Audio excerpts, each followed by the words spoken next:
You want a refund and a new mixer at the same time?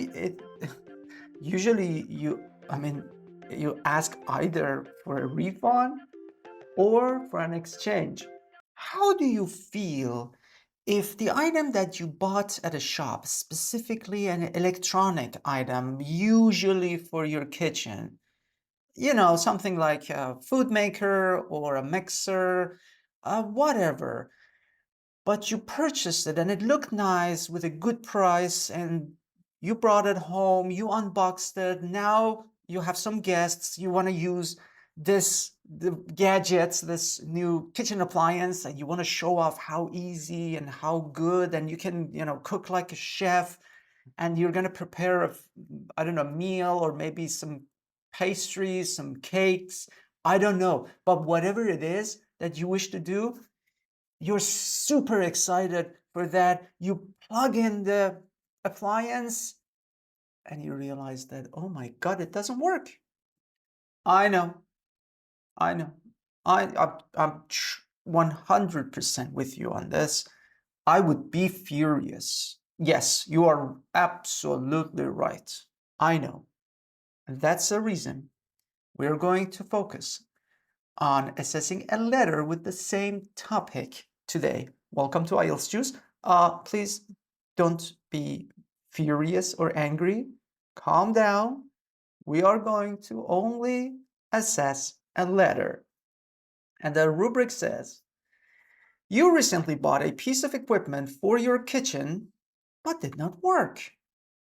You phoned the shop, but no action was taken. Write a letter to the shop manager. Now you're really angry because phone doesn't work. Going there doesn't work. You now need to make it official. So you write a letter. Now that's significant. In your letter, describe the problem with this equipment or with the equipment. Explain what happened when you phoned the shop or the store. Say what you would like the manager to do. Remember, you are super angry. You have already taken certain steps, like phoning the store. They may or may not have told you something, but whatever they said or didn't say, no action was taken. So you are still left with that defunct or broken gadget or broken kitchen appliance at home. Now you want to take it higher. Remember the frustration. So there are no options. You believe you need to voice your concern to a higher degree. And you are angry, yet you need to maintain formality. You need to still talk within the framework that is acceptable in a formal letter. So this is going to be interesting because you are going to maintain this anger, but you need to control it and give it a pleasant package. So it is still effective, but it's formal and they will listen to you at the same time. That's an interesting challenge. Let's do it together. Dear sir or madam, it's fine. You can start your letter by saying dear sir or madam because you don't know the manager's name. You have no information. If you were allowed, IELTS sometimes dictates how to start your letter. So your salutation is different in different cases.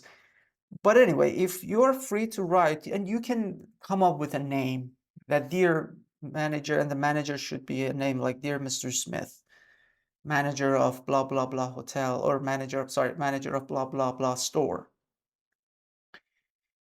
I am writing to you with regard to the mixer that I have bought last week. Oh, one of them is correct. Either you have bought or you purchased or you bought last week.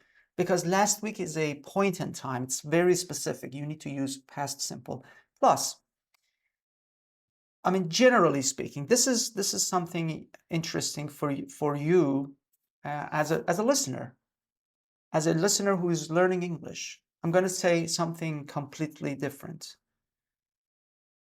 Present perfect is present and it sounds perfect, but it's not that powerful when you write a formal letter, because it doesn't focus on a specific time frame. Usually, when you want to report an incident, say, for example, to the police, you need to be very specific. You cannot just say, like, yes, officer, I have seen someone on the balcony. When? That's the immediate question. When? Which balcony? What time in the day? Because they want to watch, for example, the CCTV cameras or the footage from there, or they might ask people from that specific location. So they need to know the shifts, which people were at the shift, if they need to, for example, again, ask the security guard. So past simple is the grammar you need to look for. Past simple is accurate. It focuses on a specific time in the past, and it's clear, and you can also explain. But if you use present perfect, it doesn't show which time exactly you are talking about. You can say, yes, I have bought it from blah blah store. Okay, when did you buy it? 2 years ago? Last month? 2 hours ago? That information is not given. And you cannot give both information bits in one sentence. You cannot use present simple, present perfect, my apologies, with a specific time frame. So in such formal letters, try to stick to very accurate information and use past simple predominantly. You can use present perfect. But if you're going to talk specifically about a certain hour, certain time, certain store, certain individual who helped you purchase that, you need to use past simple tense. All right, so I'm going to change this to, I bought last week from your store, and I already have called the shop about it. Again, this is good. You don't want to say which time, but if you wanted to say something with details, then you could say, I called the shop right after that. I called the shop on Sunday at this time, and I talked to Mr. Blah blah, or your I don't know, operator gave me an extension number. I called the extension number. Nobody picked up. My call didn't go through. Be careful with that. The mixer that I bought, or I have bought in this particular sentence, it's fine, is a Sony mixer. Instead of and it was, suppose you could say which was supposed to work instead of this, all of it. Even forget the comma. Which was supposed to work with batteries, however, I need semicolon. When I tried to use it, it didn't work, or it did not work, correct. I was able to turn it on when it was plugged in to the electricity, but without it, it did not. Okay. But without it, it did not. Because the first part was I was able to turn it on, but without it, it should be like I couldn't, instead of it did not, meaning it did not turn on. Because this is just extra score. This is not wrong, the part that I'm highlighting here. It's not wrong, but I need consistency. So if you wanted to turn it on and you plugged it in to these to a wall socket, then it worked. But without that, without direct connection to the electricity on batteries, it didn't work, meaning I couldn't turn it on. That's just for the sake of consistency. That's it. I don't like present perfect in this case, but okay. I have immediately called the store. Yeah, I need to know exactly when this incident happened, the time of the purchase, the time that you first tried to use it. And when you say I immediately called the store, then I would understand that, yes, you're talking about like a few minutes after that you realize the batteries don't work. And explained, I don't need this comma. What happened? Good. The person, I don't need this comma, because you need to define, you have to define which person you're talking about. The person who I have talked to, again, you talked to, it's better to use past simple, answered that it was not a big deal. It's not a very good word for a formal letter. It's like, not big deal, come on. That's casual. Yes, I understand. You might say, that is the shop's response, and you want to show that their language was even not helpful. In that case, may I suggest quotation? You can use quotation marks and saying, he answered by saying, quote unquote, and you need to put the quotation marks. It's not a big deal, ma'am. It's not a big deal, sir. So you just want to show that even the shopkeepers, even the assistants, the store managers, or whoever was available at that time or on the phone, used this casual language, just meaning that they don't take my request seriously. If that were the case, then bravo, thumbs up to you. But this is not the case, so make sure to use proper formal language. And as long as I was able to use it with electricity, there was nothing that the store could do. While I believe that your return policies indicate, good word, something else. Okay. I love this. There are too many ands so far, and it's a very, very, very long sentence. This is the sentence. So this paragraph is basically two sentences. One immediately, that the action, it describes the immediate action you took, and the other is just, oh my God. So I would have broken down into at least two segments. And I would have added another sentence saying exactly which policy. You can make up. You can say, indicate something else. Specifically, item number 6 that clearly says on your customer satisfaction declaration, or something that you have to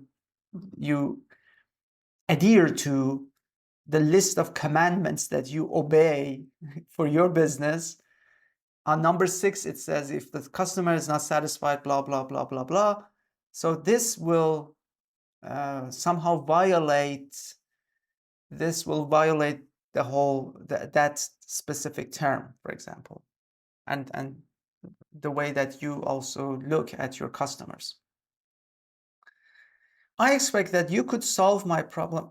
I expect that you could solve, or you can solve. Or it's more like, I expect that you solve, as you just simply go with present simple tense, as it is powerful, as you want to state a fact. So I expect that you solve my problem as the store manager. in these cases, usually you can start by saying, as a store manager, I expect that you intervene and fix my problem as soon as possible.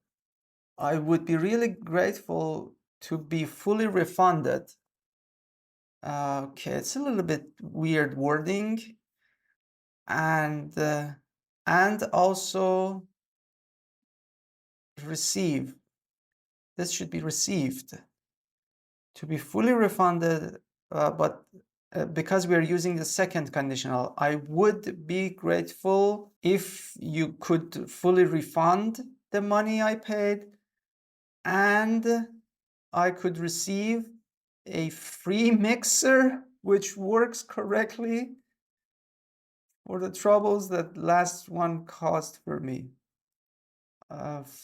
For the troubles, this is not a very good connector. But anyway, you want a refund and a new mixer at the same time.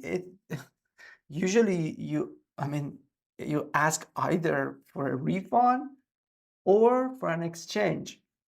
So you exchange this with another mixer, and you can even ask for a higher quality mixer. Now you can use this chance to actually upgrade the product you purchased. But asking for an exchange and your money back at the same time is not a very viable, logical scenario to be in. Thank you in advance. I don't need this comma. And look forward to hearing from you soon. That's very good. That's a good closing statement. Best regards. Okay, nice. That's a good valediction. 193 words. All right, let's look at the band descriptors. All right. The task achievement has one main issue, is tone. So tone needs to remain formal. You need to be formal and furious at the same time. It was kind of informative a little bit, not that furious. And also in some cases, the tone went a bit casual. It should remain consistent throughout the letter. About paragraphing, I had some body paragraphs that had only 2 sentences, and then which is not enough. And also connection between sentences could be improved. Lexical resource 7. Grammatical range and accuracy, I had issues with present perfect versus past simple, and that confused. And also the second conditional was not executed accurately towards the end. So we have attempts to write complex structures but with inaccurate elements. So here I can confidently say that there is a varied range of complex structures, but the execution needs more accuracy. 6 is a healthy score for that. It can easily get to 6.5. All it takes is a little bit being careful with the tone, and that would make it 6.5 so easily. To get it to 7, we need to work a little bit on paragraphing, and we need to also avoid using present perfect in places where we actually do not need present perfect tenses. All right, I really enjoyed analyzing this task with you. If you wish to see other tasks like this, you may go ahead and click over here, and you can see other letters assessed. Maybe you wish to see essays assessed. You can also check them, and you can see how we improve the scores. And don't forget to subscribe. Hopefully, I'll be assessing your essay letter next. Take care.